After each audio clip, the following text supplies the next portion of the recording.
amantaa islaamaa jechuun ani itti amanuu baadhusi ani islaama miti dhugaa dubbachuuf ani kiristaana garuu islaama jechuun warqii jechuudha. Ina cabarbarina ijoolleen islaama amantaa keessanitti hin qoosina. Akkaan nan jaaladha. Akkaan isin jaaladha. Dhugaa jabeeffadha amantaa keessa. Dhugaa rabbi. Dhugaa. Cabarbarii waliin cabarbarina soobduuf kijibduu waliin ina cabarbarina. Amantaa islaamaa jechuun warqiidha.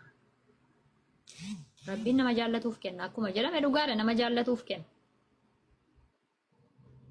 Tokkummaa namni amantaa sana keessa jiraatee haala mijataa yookiis wanta baay'ee jiraami baay'ee gaariidha. Dhugaa amantaa keessanitti jabaadhaan. Isin ijoolleen islaamaa ina cabarbarina. Amantaa dhugaan yookiis amantaa bareedduun amantaan kabajaa qabdi jedhee yaadu amantaa islaamaati. Hedduun jaalladha. Hedduu